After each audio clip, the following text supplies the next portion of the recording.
Hello friends, हम आप लोगों को एनसीईआरटी 10th क्लास के चैप्टर धातु एवं अधातु कराने जा रहे हैं। धातु: iron, copper, aluminium, magnesium, sodium, lead, zinc. अपने शुद्ध रूप में धातु की सतह चमकदार होती है। धातु के इस गुणधर्म को धात्विक चमक कहते हैं। धातुएं सामान्यतः कठोर होती हैं। प्रत्येक धातु की कठोर अलग अलग होती है। कुछ धातुओं को पीटकर पतली चादर बनाया जा सकता है। इस गुणधर्म को अघात वर्ध्यता कहते हैं। सोना तथा चांदी सबसे अघात वर्ध्य धातुएं हैं। धातु के पतले तार के रूप में खींचने की क्षमता को तन्यता कहा जाता है। सोना सबसे अधिक तन्य धातु है। 1 ग्राम सोने से 2 किलोमीटर लंबा तार बनाया जा सकता है। धातु ऊष्मा के सुचालक हैं तथा उनका गलनांक बहुत अधिक होता है। चांदी, सिल्वर तथा कॉपर, तांबे ऊष्मा के सबसे अच्छे चालक हैं। जो धातुएं कठोर सतह से टकराने पर आवाज़ उत्पन्न करती है उन्हें ध्वनिक सोनोरस कहते हैं। धातुएं विद्युत की सुचालक होती हैं। जिस तार से आपके घर तक बिजली पहुंचती है उस पर पॉलीवाइनिल क्लोराइड, पीवीसी अथवा रबड़ जैसी सामग्री की परत चढ़ी होती है। अधातु: अधातु धातुओं की तुलना में अधातुओं की संख्या कम है। Carbon, sulphur, iodine, oxygen, hydrogen आदि। ब्रोमीन ऐसी अधातु है जो द्रव होती है। मरकरी, पारा को छोड़कर सारी धातुएं कमरे के ताप ठोस अवस्था में पाई जाती हैं। धातुओं का गलनांक अधिक होता है लेकिन गैलियम और सीजियम का गलनांक बहुत कम है। आयोडीन अधातु होते हुए भी चमकीला होता है। कार्बन ऐसी अधातु है जो विभिन्न रूपों में विद्यमान रहती है। प्रत्येक रूप को अपर रूप कहते हैं। हीरा कार्बन का एक अपर रूप है। यह सबसे कठोर प्राकृतिक पदार्थ है। इसका गलनांक तथा क्वथनांक बहुत अधिक होता है। कार्बन का एक अन्य अपर रूप ग्रेफाइट विद्युत का सुचालक है। क्षारीय धातु लिथियम, सोडियम, पोटेशियम इतनी मुलायम होती हैं कि इनको चाकू से भी काटा जा सकता है। इनके घनत्व तथा गलनांक कम होते हैं। लगभग सभी धातुएं ऑक्सीजन के साथ मिलकर संगत धातु के ऑक्साइड बनाती हैं। जब कॉपर को वायु की उपस्थिति में गर्म किया जाता है तो यह ऑक्सीजन के साथ मिलकर काले रंग का कॉपर ऑक्साइड बनाता है। ऐसे धातु ऑक्साइड जो अम्ल तथा क्षारक दोनों से अभिक्रिया करके लवण तथा जल प्रदान करते हैं उभयधर्मी ऑक्साइड कहलाते हैं। पोटेशियम तथा सोडियम जैसी कुछ धातुएं इतनी तेजी से अभिक्रिया करती हैं कि खुले में रखने पर आग पकड़ लेती हैं। इसलिए इन्हें सुरक्षित रखने तथा आकस्मिक आग को रोकने के लिए केरोसिन के तेल में डुबोकर रखा जाता है। एनोडीकरण: एल्युमिनियम पर मोटी ऑक्साइड की परत बनाने की प्रक्रिया है। सबसे अधिक अभिक्रियाशील पोटेशियम है।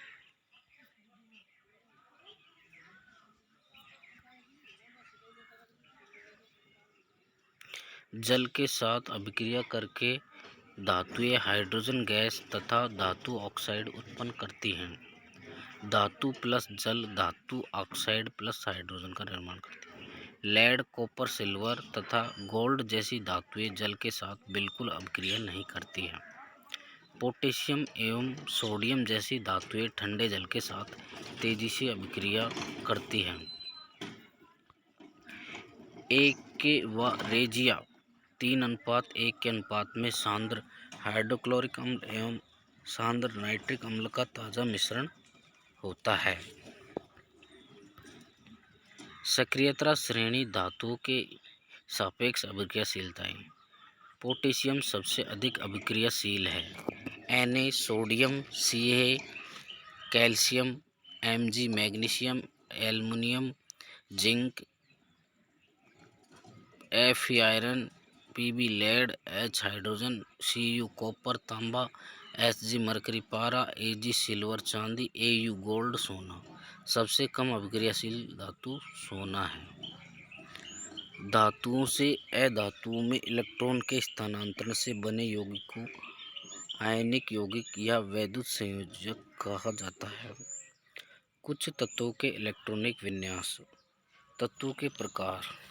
उत्कृष्ट गैस तत्व परमाणु संख्या। हीलियम की परमाणु संख्या 2, नियोन की 10, आर्गन की 18 और धातुएं सोडियम की 11, मैग्नीशियम 12, एल्युमिनियम 13, पोटेशियम 19, कैल्शियम 20। अधातुओं में नाइट्रोजन का 7, ऑक्सीजन का 8, फ्लोरीन का 9, फास्फोरस का 15, सल्फर का 16, क्लोरीन का 17। समुद्री जल में भी सोडियम क्लोराइड, मैग्नीशियम क्लोराइड आदि जैसे कुछ विलेय लवण उपस्थित रहते हैं। पृथ्वी की भूपटल में प्राकृतिक रूप से पाए जाने वाले तत्वों या यौगिकों को खनिज कहते हैं। कुछ स्थानों पर खनिजों में कोई विशेष धातु काफ़ी मात्रा में होती है जिसे निकालना लाभकारी होता है। इन खनिजों को अयस्क कहते हैं। सोना, चांदी, प्लेटिनम एवं तांबा स्वतंत्र अवस्था में पाई जाती है। पृथ्वी से खनिज अयस्कों में मिट्टी, रेत आदि जैसी कई अशुद्धियाँ होती हैं जिन्हें गैंग कहते हैं। सल्फाइड अयस्क वायु की उपस्थिति में अधिक ताप पर गर्म करने पर यह ऑक्साइड में परिवर्तित हो जाता है। इस प्रक्रिया को भर्जन कहते हैं। कार्बोनेट अयस्क को सीमित वायु में अधिक ताप पर गर्म करने से यह ऑक्साइड में परिवर्तित हो जाता है। इस प्रक्रिया को निस्तापन कहा जाता है। रेल पटरियों को संधित करने यानी जोड़ने के लिए थर्मिट प्रक्रम होता है। आयरन ऑक्साइड Fe2O3 के साथ एल्युमिनियम की अभिक्रिया का उपयोग रेल की पटरी एवं मशीनरी पुर्जों की दरारों को जोड़ने के लिए किया जाता है। इस अभिक्रिया को थर्मिट अभिक्रिया कहते हैं। धातुओं से अपद्रव्य को हटाने के लिए सबसे अधिक प्रचलित विधि विद्युत अपघटनीय परिष्करण है। खुली वायु में कुछ दिन छोड़ देने पर सिल्वर चांदी की वस्तुएं काली हो जाती हैं। सिल्वर का वायु में उपस्थित सल्फर के साथ अभिक्रिया कर सिल्वर सल्फाइड की परत बनाने के कारण ऐसा होता है। कॉपर वायु में उपस्थित आर्द्र कार्बन डाइऑक्साइड के साथ अभिक्रिया करता है जिससे इसकी सतह से भूरे रंग की चमक धीरे धीरे खत्म हो जाती है तथा इस पर हरे रंग की परत चढ़ जाती है। ये हरा पदार्थ बेसिक कॉपर कार्बोनेट होता है। लंबे समय तक आर्द्र वायु में रहने पर लोहे पर भूरे रंग की पदार्थ की परत चढ़ जाती है जिसे जंग कहते हैं। पेंट करके, तेल लगाकर, ग्रीज लगाकर, यास लेपन, लोहे की वस्तुओं पर जस्ते की परत चढ़ाकर, क्रोमियम लेपन, एनोडीकरण या मिश्र धातु बनाकर लोहे को जंग लगाने से बचाया जा सकता है। लोहे एवं इस्पात को जंग से सुरक्षित रखने के लिए उन पर जस्ते जिंक की पतली परत चढ़ाने की विधि को यसद लेपन कहते हैं। लोहे के साथ निकेल एवं क्रोमियम मिलाने पर हमें स्टेनलेस इस्पात प्राप्त होता है जो कठोर होता है। इसमें जंग नहीं लगता है। दो या दो से अधिक धातुओं के सहमांगी मिश्रण को मिश्र धातु कहते हैं। शुद्ध सोने को 24 कैरेट कहते हैं। ये काफ़ी नरम होता है इसलिए आभूषण बनाने के लिए यह उपयुक्त नहीं होता है। इसे कठोर बनाने के लिए इसमें चांदी या तांबा मिलाया जाता है।